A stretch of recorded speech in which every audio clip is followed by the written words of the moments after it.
समन्ता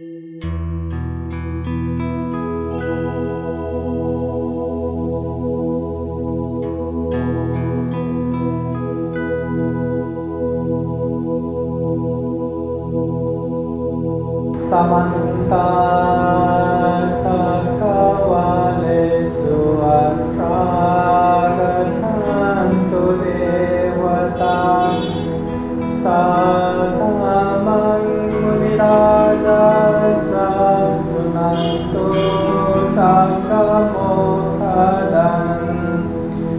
धम्मश्रवणकालो अयं भदन्ता धम्मश्रवणकालो अयं भदन्ता धम्मश्रवणकालो अयं भदन्ता नमो तस्स भगवतो अरहतो सम्मा सम्बुद्दस्स पुत्तमस्ति धनमस्ति इति बालो विनान्यते अत्ता हि अत्तनो नास्ति कुतो पुत्ता कुतो धनम्। महाकारुणिक तथागत भगवान बुद्ध धम्म और संघ को परिवार प्रणाम करता हूँ। परम पूजनीय बोधिसत्व डॉक्टर बाबा साहब अम्बेडकर और यहाँ उपस्थित हुए संपूर्ण श्रद्धावान धर्म प्रेमी उपासक और उपासिकाएं। महाकारुणिक तथागत भगवान बुद्ध ने बुद्ध होने के बाद अब मैं बुद्ध हो गया, मुझे विमुक्ति सुख प्राप्त हो गया, अब मुझे कोई प्रकार के विघ्न बाधा भय अंतराय समस्या कुछ भी नहीं है, अभी मैं आराम से जीऊंगा करके अकेले आराम से नहीं जिए। बहुजन हिताय बहुजन सुखाय के लिए हम जैसे दुखी प्राणियों को दुख मुक्त रास्ता दिखाने के लिए गांव, नगर, जनपद, देश देशांतर चालिका करते हुए खूब सारे उपदेश दिए। बुद्ध हमेशा कहते थे कालेन धम्म श्रवणं एतं मंगलमुत्तमम्, समय समय पे धम्म की बातें सुनना, धम्म देशना सुनना मंगल है। कालेन धम्म साकच्छा ये तम मंगलमुत्तमं, समय समय पे धम्म की चर्चा करना भी मंगल है। अगर हम विहार में आके ये वातावरण नहीं बनाते, अगर हम बिहार में आके धम्म देशना और धम्म चर्चा के वातावरण नहीं बनाते, तो सोचिए आप लोग क्या कर रहे होंगे, क्या क्या चीज में बिजी हुए रहेंगे। और उसमें न धम्म की बातें आता है, न दान की बातें आता है, न शील की बातें आता है, न ध्यान साधना की बातें आता है। हो सकता है उसमें लोभ हो सकता है उसमें द्वेष हो सकता है उसमें मोह मूर्खता हो। जिंदगी में क्लेश से भरभरा अकुशल जो पाप है हमेशा होता रहता है।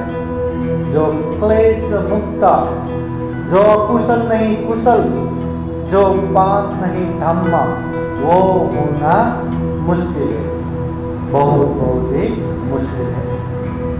इसलिए धम्म की उपदेश सुनना ये मंगल है, धम्म की चर्चा करना ये मंगल है।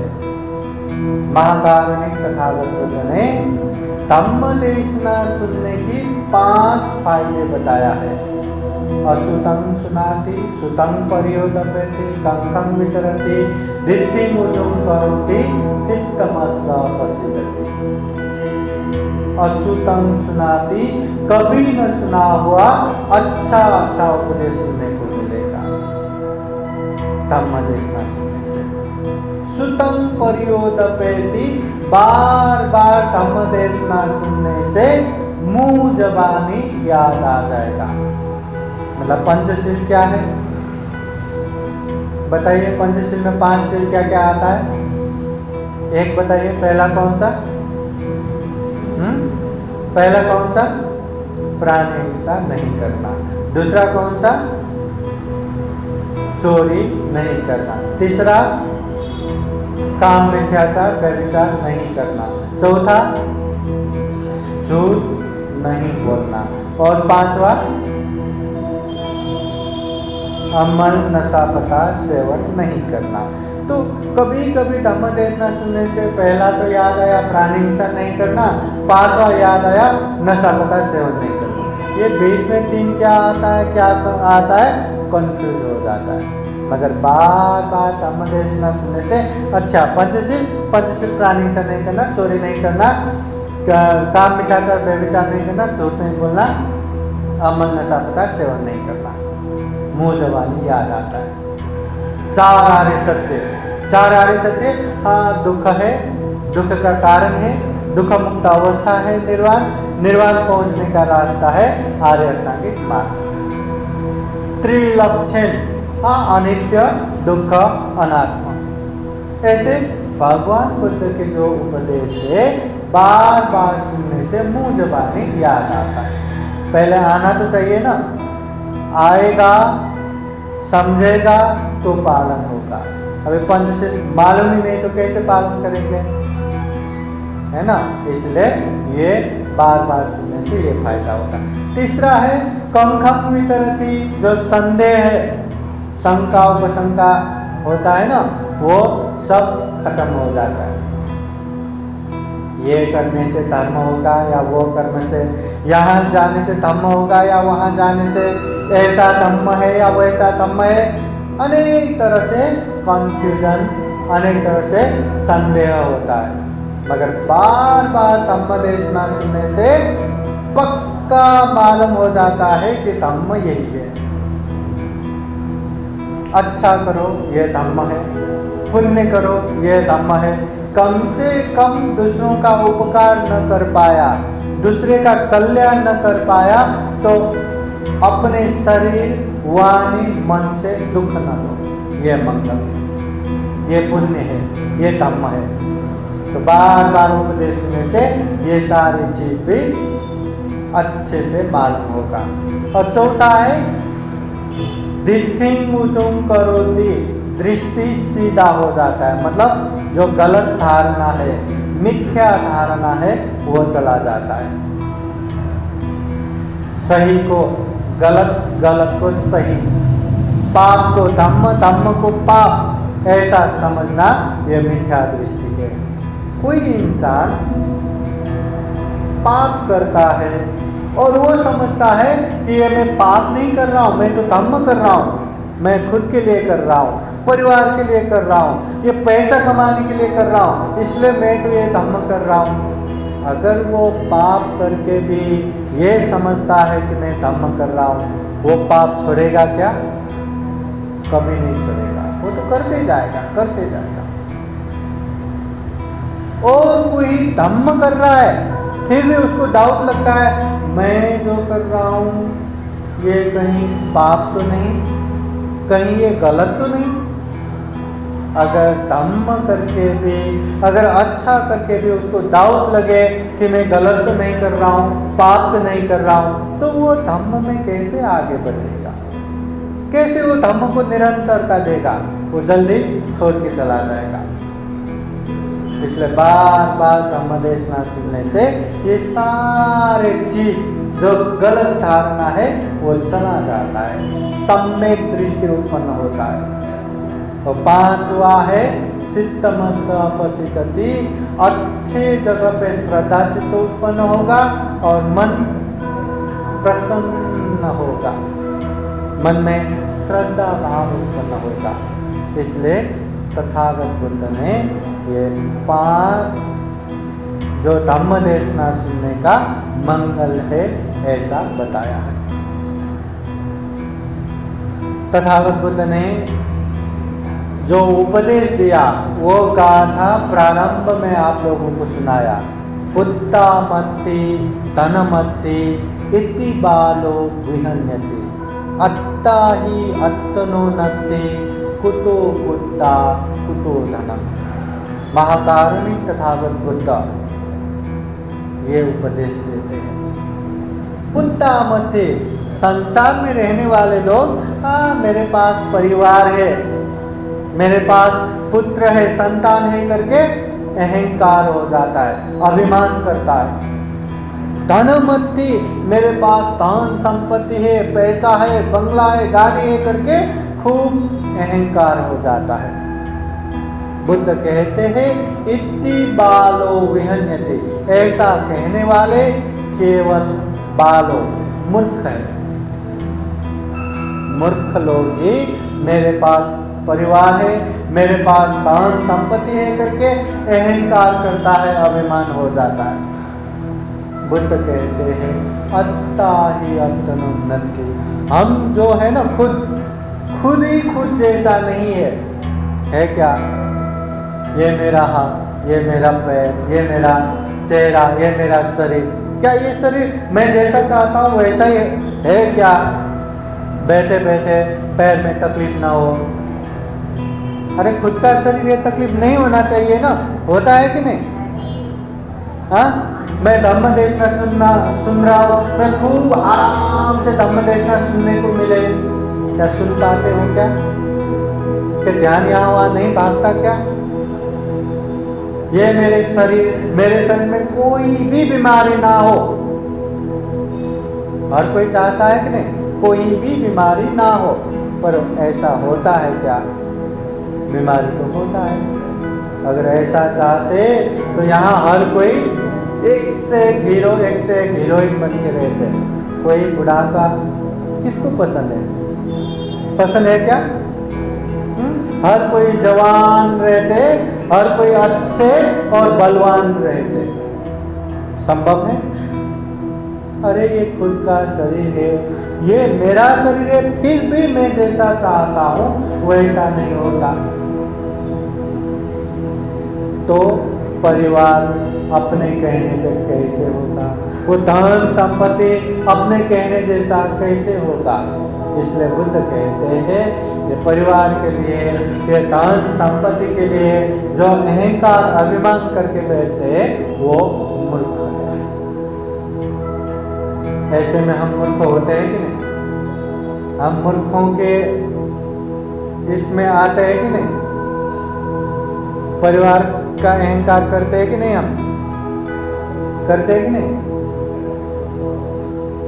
धन संपत्ति, मेरे पास रहने की जगह है, खाने के वस्तु है, पैसा है करके अहंकार करते हैं कि नहीं? तो मूर्ख कैसे लोगों को कहते हैं पता है? किसी को मूर्ख बोले तो अच्छा नहीं लगता, मुझे भी नहीं लगता, किसी को नहीं लगता। मूर्ख कैसे लोगों को कहते हैं पता है? हाँ? तथागत बुद्ध ने सीधा सीधा समझाया, मूर्ख वो है जो शरीर से गलत काम करे। मूर्ख वो है जो वाणी से गलत बातें बोले। मूर्ख वो है जो मन से गलत गलत सोचते रहे। कौन मूर्ख है? शरीर, वाणी, मन से जो पाप करता है, जो गलत करता है, वो मूर्ख है। मूर्ख वो है जो गलत करके भी मैं गलत कर रहा हूं ये नहीं समझ पाते। शरीर से पाप कर रहे और किए जा रहे, उसको समझ ही नहीं है कि मैं पाप कर रहा हूं। वो वाणी से अनेक कभी झूठ बोल रहा है, कभी चुगली कर रहा है, कभी गुस्सा करके गाली दे रहा है, कभी निंदा चर्चा कर रहा है, अनेक तरह से बोल रहा है। उसको होश ही नहीं है कि मैं वाणी से पाप कर रहा हूं। बस किए जा रहे, बोले जा रहे, बोले जा रहे, किए जा रहे। वो कौन? मूर्ख।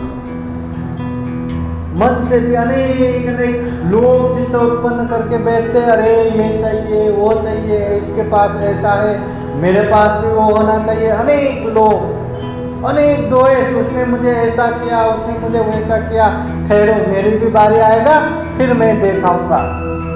ऐसा गुस्सा, बदला लेने की भावना, अनेक तरह से मिथ्या दृष्टि, गलत धारणा, ये सारे सारे मन से किया पाप है। और यही पाप किए जा रहे, अनेक वही लोभ, वही द्वेष, वही राग, उसी में चित्त हमेशा लगे रहे तो वो मूर्ख। अच्छा, ये तो मूर्ख हुआ। तथागत बुद्ध ने महामूर्ख भी कहा है। कैसे लोगों को महामूर्ख कहते हैं पता है? कैसे लोगों को कहता होगा? हाँ, कैसे लोगों को कहता होगा? एक गेस कीजिए, क्या होगा, क्या हो सकता है? मूर्ख वैसा है तो महामूर्ख कैसा होगा?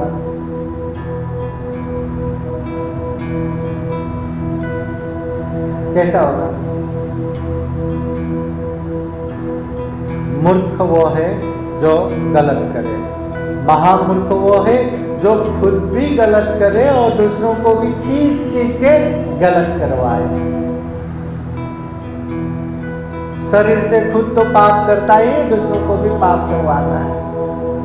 खुद तो वाणी से अनेक अनेक पाप करता है, दूसरों को भी करवाते रहता है।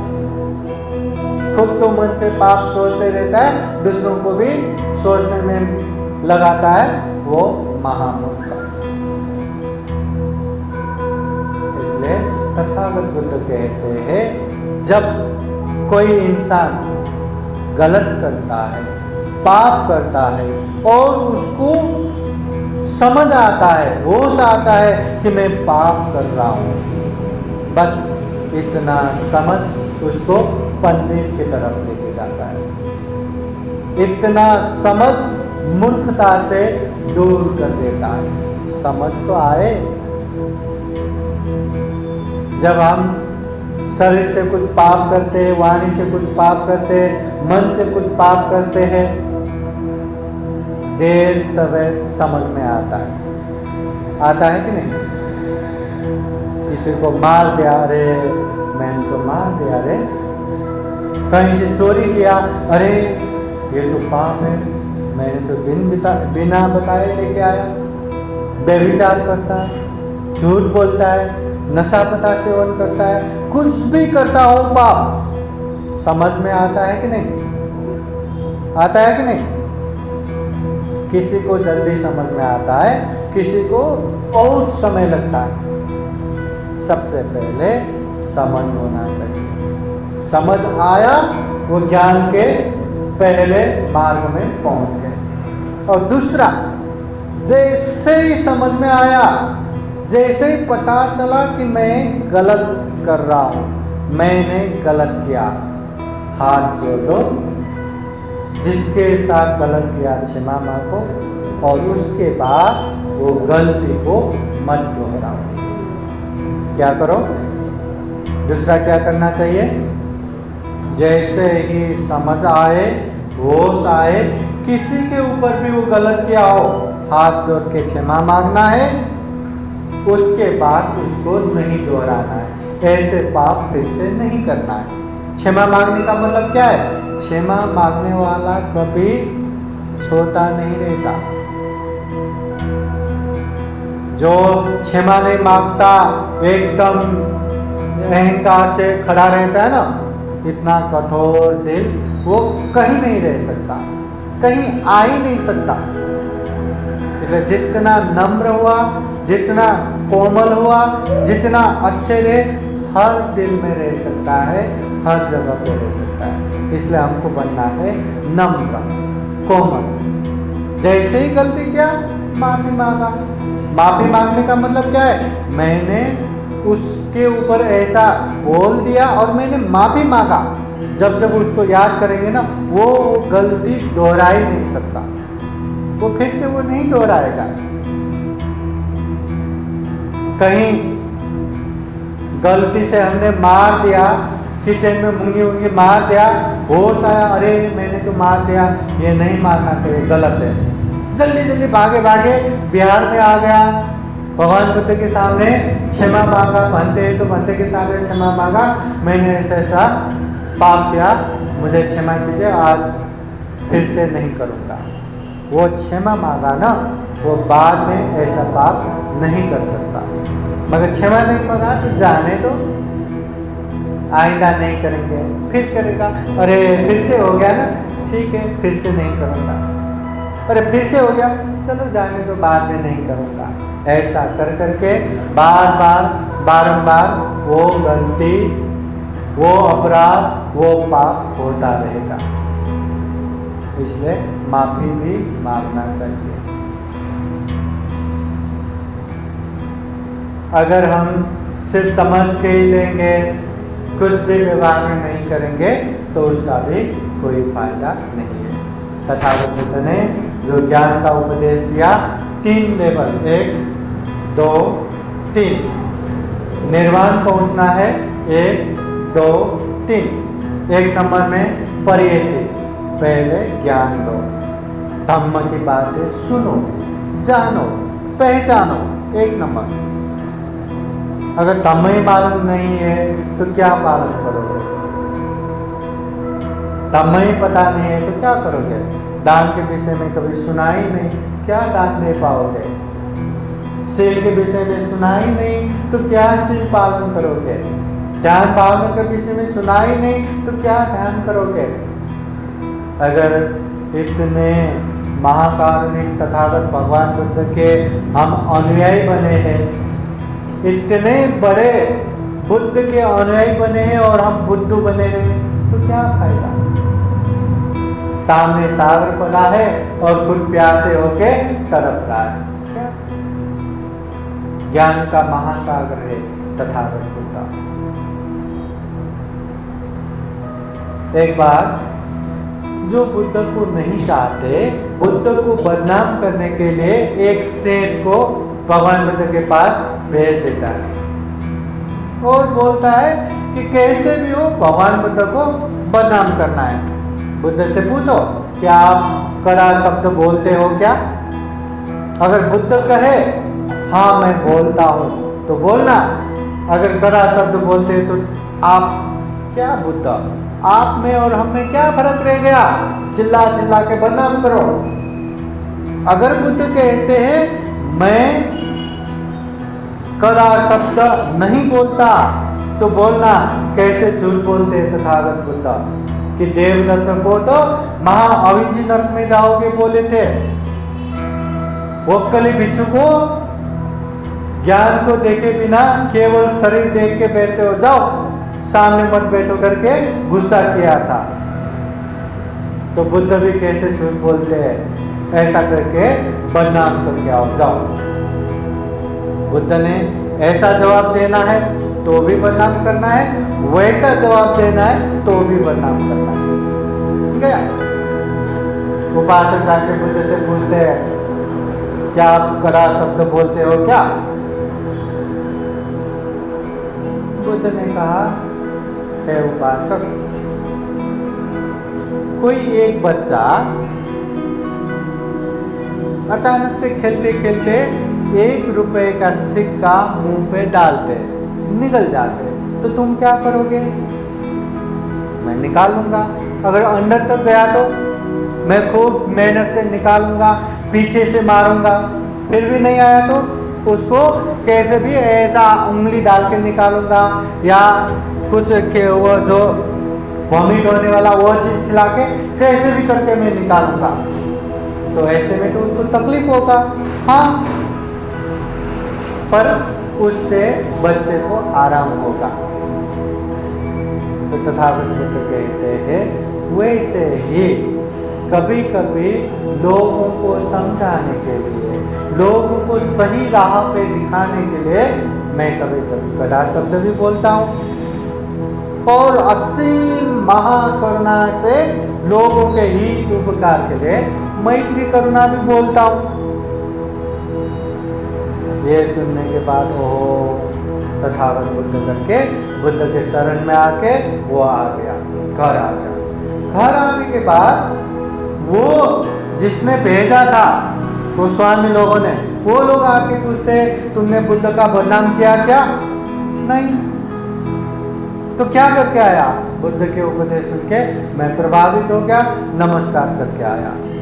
तो बोलते हैं तुम तो कितना पाखंड हो, हमारे शरण में इतने सालों से हो और बुद्ध को मिलते ही नमस्कार करके आए, तुम तो ऐसे हो वैसे हो, तुम्हें क्या पता बुद्ध? तो वो कहते हैं बुद्ध ऐसे ऐसे ऐसे है, वो महाकाल के तथागत ऐसा वैसा, इतना बोलता है वो, इतना बोलता है बुद्ध के विषय में। तो वो लोग बोलते हैं अरे तुम तो पहली बार बुद्ध से मिले हो, पहली बार बुद्ध से मिले हो और इतना बुद्ध के विषय में बोले जा रहे हो, कैसे? तो वो उपासक बोलते हैं जिसके पास गुण के सिवा अवगुण नहीं है, जिसके पास अच्छे के अलावा बुरा नहीं है, उसके विषय में जितना बोलो कम ही पड़ता है। इसलिए जिसके पास गुण है उसकी गुण वर्णन करना तकलीफ नहीं है, आसान है। तो बुद्ध में इतना गुण है जो मैं बोल पा रहा हूँ। ये है ज्ञान के महासागर तथागत बुद्ध। इतना ज्ञान है, इतना धम्म है, इतना अच्छे अच्छे आराम से ले सकते हैं। इसलिए सबसे पहले ज्ञान लेना चाहिए। उसके बाद दूसरा प्रतिपत्ति, जो ज्ञान लिया उसको अभ्यास भी करना चाहिए। अगर हम बिहार में आएंगे, हर दिन सुबह शाम पूजा करेंगे और हमेशा बोलते जाएंगे पानातिपाता वेदमणि, मैं प्राणी हिंसा नहीं करूँगा, अदिन्नादाना वेदमणि, मैं चोरी नहीं करूँगा, कामेषु मिथ्याचारा वेदमणि, मैं काम मिथ्याचार व्यभिचार नहीं करूँगा, मुसावादा वेदमणि, मैं झूठ नहीं बोलूँगा, सुरा मेरे मद्यपमागंताना वेदमणि, मैं नशा पान सेवन नहीं करूँगा। हर सुबह शाम हर दिन बोले जा रहे, मगर पालन नहीं करेंगे तो उसका कोई भी अच्छा परिणाम नहीं आएगा। आएगा क्या? केवल प्रार्थना करने से जिंदगी में सुख मिलेगा, शांति मिलेगा, आनंद आएगा? कुछ भी नहीं आएगा। फिर अपने आप को जितना भी बौद्ध कहो, जितने भी भगवान बुद्ध के अनुयायी बोलो, महाकारुणिक, शांति के महानायक तथागत बुद्ध हमारे गुरु है, कितना भी कहते रहो, मन में तो अशांति है, मन में तो वही राग द्वेष मोह ही है, मन में तो सुख ही नहीं है। तो ये है अभ्यास करना चाहिए। अगर अभ्यास किया, आप भले ही अपने आप को बौद्ध कहो या अबौद्ध, भले ही अपने आप को कुछ भी कहो, मगर मन में सुख रहेगा, शांति रहेगा, आनंद रहेगा। अगर ये जलता हुआ आग को कोई ऐसे पकड़ेगा तो ये आग थोड़ी ना बोलेगा तुम बौद्ध हो, मैं तुम्हें नहीं जलाऊंगा, तुम अबौद्ध हो, तुम्हें छोड़ूंगा नहीं। ऐसा बोलेगा क्या? जो भी आग पे हाथ डालेगा वो जलाएगा। धम्म से कोई लेना देना नहीं है, मैं ये मानने वाला वो मानने वाला, कोई लेना देना नहीं है। बस उसका नेचर है, उसका नियम है, उसका धम्म है, आग जलाता है, पानी बहता है। वैसा ही ये बुद्ध ने जो भी धम्म की बातें बताया, जो जो पालन करेगा उसके जीवन में सुख रहेगा, शांति रहेगा, आनंद रहेगा। केवल बजता रहेगा, केवल बोलता रहेगा, बुलवाता रहेगा, पालन नहीं करेगा, उसके जीवन में सही रूप में सुख, शांति, आनंद नहीं है। इसलिए दूसरा प्रतिपत्ति पालन करना बहुत जरूरी है। और तीसरा प्रतिवेद। अगर परियति शिक्षा है, प्रतिपत्ति अभ्यास है, तो प्रतिवेद अच्छा परिणाम भी आएगा। हम सुख चाहते हैं, सुख आएगा, महान सुख आएगा, विमुक्ति सुख आएगा, निर्वाण आएगा, मगर पालन करना जरूरी है। अभी हमको सुख भी चाहिए, सुख का रास्ता भी पता है और सुख निर्वाण भी पता है, मगर जो रास्ता है ना सिर्फ पता है, हम चलते ही नहीं, हम जाते ही नहीं, इसलिए पहुंचते भी नहीं। ये जरूरी नहीं कि हम चलना शुरू करें तो ऐसा भागो, जब तक निर्वाण नहीं पहुंचेंगे रुकेंगे ही नहीं, ये जरूरी नहीं है। जितना भी थोड़ा ही धम्म की बातें क्यों ना हो, जितना पता चले पालन होना चाहिए, थोड़ा ही क्यों ना हो, अच्छा लगा पालन करो। अब ये 5 शील तथागत बुद्ध ने दैनिक जीवन में हमेशा पालन करने के लिए बोला है।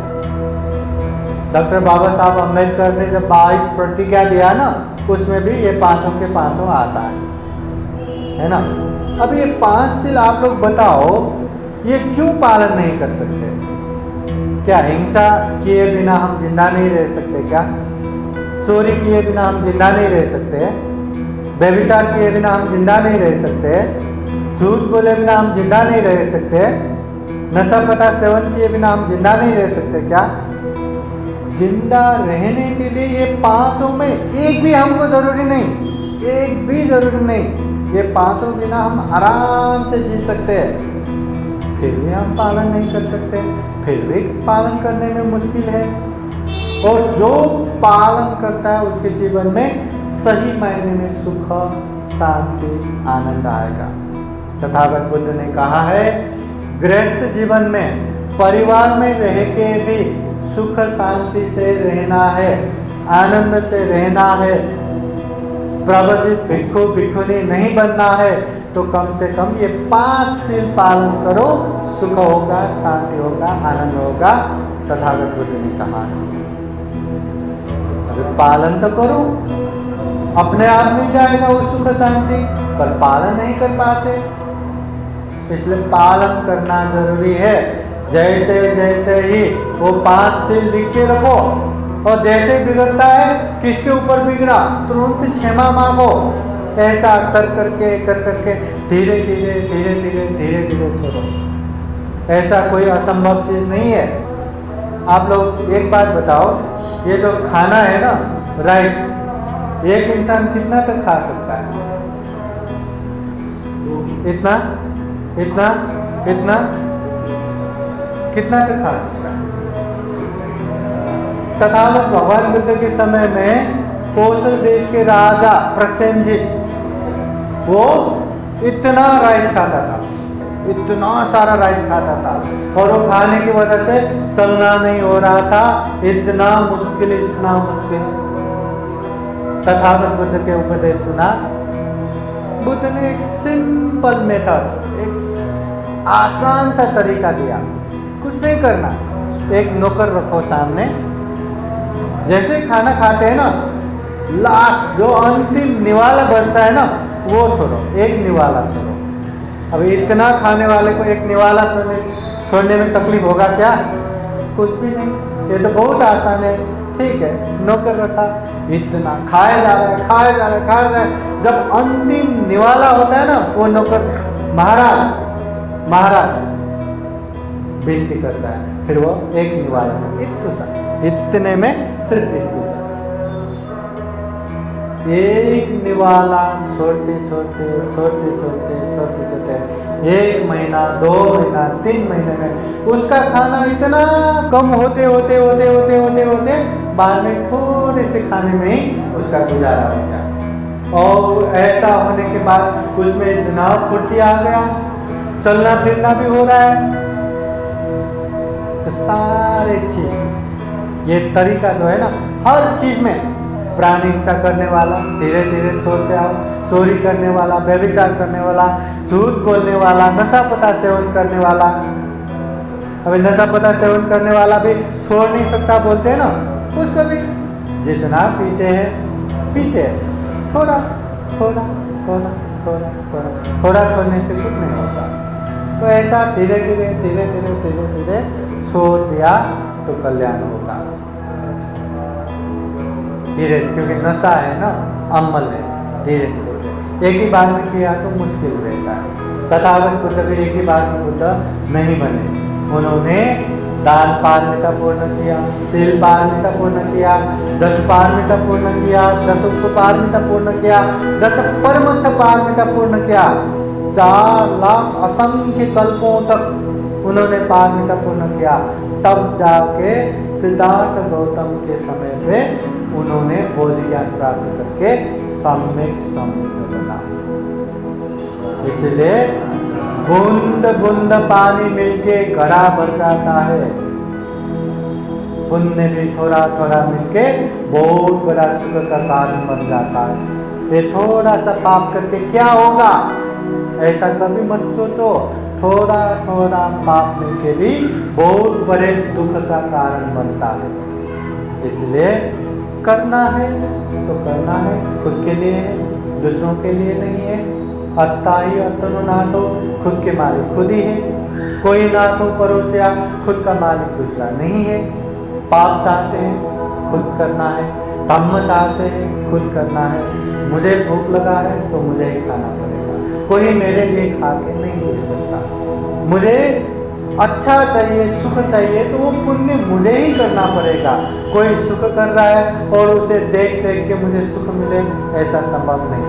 थोड़ा सा होता है, भूख लगा, सामने वाले ने खाया तो थोड़ा तो होता है, पर भूख सही में मिटाने के लिए खुद को ही खाना पड़ता है।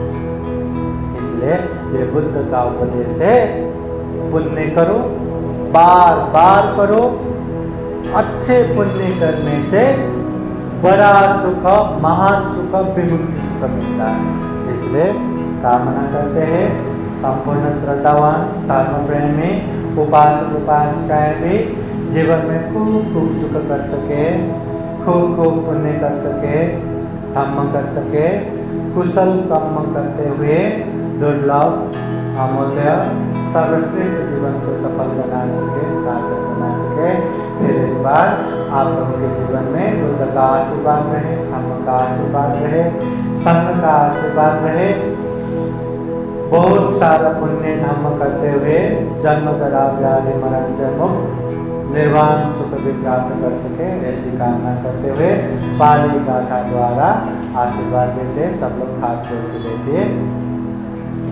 समेत्यो विवदन्तु सब्बरोगो विनाशतो माते भवतु अन्तरायो सुखी दीर्घायुको भव। भवतु सर्वमङ्गलं रक्षन्तु सर्वदेवता सर्वबुद्धानुभावेन सदा शुद्धि भवन्तु ते। भवतु सर्वमङ्गलं रक्षन्तु सर्वदेवता सर्वधर्मानुभावेन सदा शुद्धि भवन्तु ते। भवतु सर्वमङ्गलं रक्षन्तु सर्वदेवता सर्वसङ्घानुभावेन सदा शुद्धि भवन्तु ते। एचितं पाचितं तुल्यं शिवमेव समेततु सापे पूरयन्तु चित्तसङ्कल्पा चन्द्रो ब्रह्मरसो यथा। आयु आरोग्ये सम्पत्ति सर्गसम्पत्तिमेव च अतो निर्वाण सम्पत्ति हिमनादे समेततु। साधु साधु साधु।